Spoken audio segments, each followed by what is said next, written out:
kita tidak penuh oleh Roh Allah, memang sangat sulit mengertinya Bapak Ibu sekalian.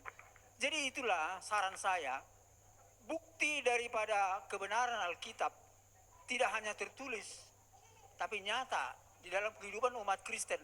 Umat Kristen sekarang ini walaupun masih banyak yang tercemar, saya harus katakan, tapi banyak yang masih baik, benar di hadapan Tuhan. Oleh karena mereka benar dan taat, sesuai dengan kehendak kitab suci Tuhan, taat, sehingga mereka memperoleh karunia. Karunia-karunia banyak pada orang-orang yang Kristen yang taat. Bahkan jawatan itu ada di orang Kristen sekarang ini menurut penelitian, Bu. Ada nabi, ada rasul, ada di Alkitab. Dan Alkitab memang mengatakan harus ada itu. Itulah artinya Tuhan kita masih hidup. Roh Kudus masih ada. Jadi kalau misalnya Al-Quran tidak mengatakan tidak ada nabi, ya coba review lagi. Saya harus katakan review lagi. Karena apa? Tuhan itu adalah roh. Dia berfirman melalui nabi dan rasulnya. Apakah Tuhan kita mati tidak berfirman lagi sekarang? Ini pertanyaan saya kepada saudara-saudara.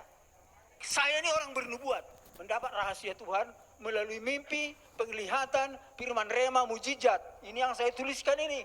Rahasia gempa banjir itu di sini, Pak. Itu menyaksikan Yesus yang datang sebagai hakim raja. Ini kenyataan. Ada di Alkitab, bahkan katanya tadi di Al-Quran ada, belum saya baca memang. Ya puji Tuhan ada titik temunya. Nah, jadi di sini kita mari pencerahan. Satu poin lagi yang harus saya sampaikan dari berbagai pertanyaan tadi, ya. Ada keunggulan daripada pengikut Kristen daripada saudara kita Islam. Menguasai ilmu pengetahuan dan teknologi. Karena apa? Karena Roh Kudus itu ada di dalam hati kita ini. Roh itu adalah Roh Allah sendiri. Berkuasa dan dahsyat. Itu saudara sebab itu. Tapi kuncinya itu ketika kita percaya kepada Isa Al-Masih, karena mengkuduskan kita. Karena kita ini sudah berdosa, hanya Yesus telah datang mensucikan kita. Sehingga kita bisa seperti gambar Allah. Sifatnya Allah. Benar saudara-saudara, saya menjadi saksi di sekarang ini. Kuasa dukun itu nggak pernah mampan kepada saya. Itu saudara-saudara. Bahkan saya menghancurkan kuasa iblis, bisa. Oh bayangkan itu, oh saya saksi itu, banyak pengalaman saya. Nanti suatu saksi saya saksikan suatu saat. Habis ya, puji Tuhan, terima kasih.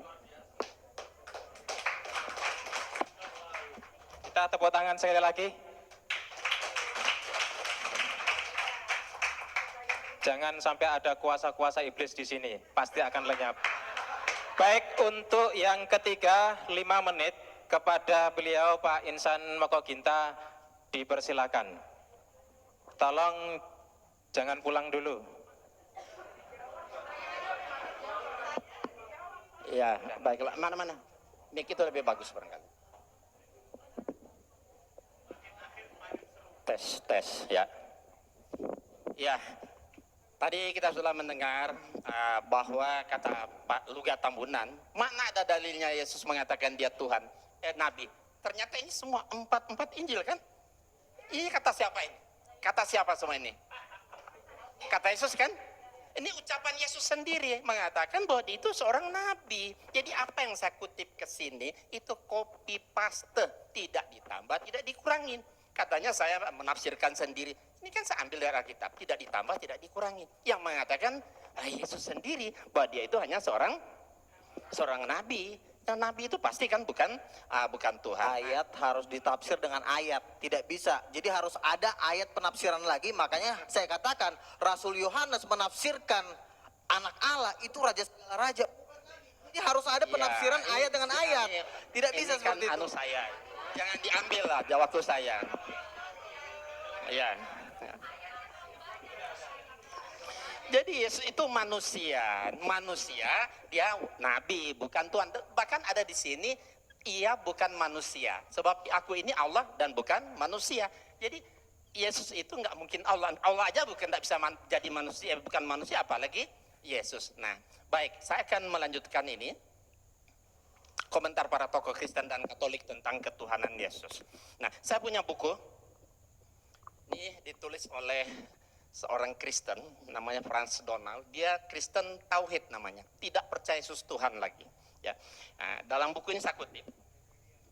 Ya, kita lihat komentar dan berani para tokoh Alkitab dalam seminar diskusi intelektual keilahian Yesus Kristus dari perspektif Alkitab. Nah, Kita lihat pertanyaannya, mana yang benar? Yesus Kristus itu anak Allah atau Allah anak atau keduanya atau lainnya? Nah, pendeta Dri ini Broto Sudarmo, dia mengatakan Yesus adalah dikatakan Yesus adalah anak Allah, bukan Allah anak. Nah, ini saya tegaskan, di dalam Yesus kita dapat mengenal Allah. Kemudian kita lihat Profesor Banawi Ratma. Saya tidak mengatakan Yesus itu Allah. Yesus itu anak Allah.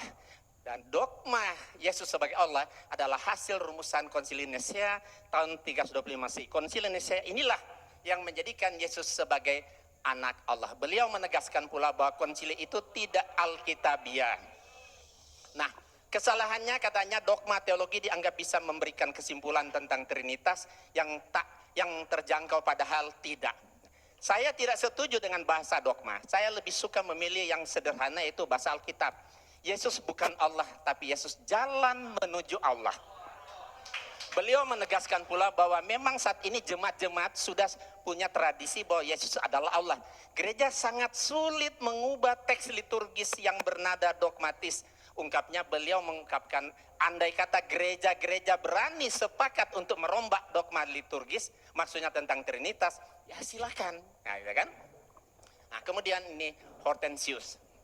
Dia sarjana sekolah tinggi filsafat. Dalam acara tersebut, beliau katakan apa?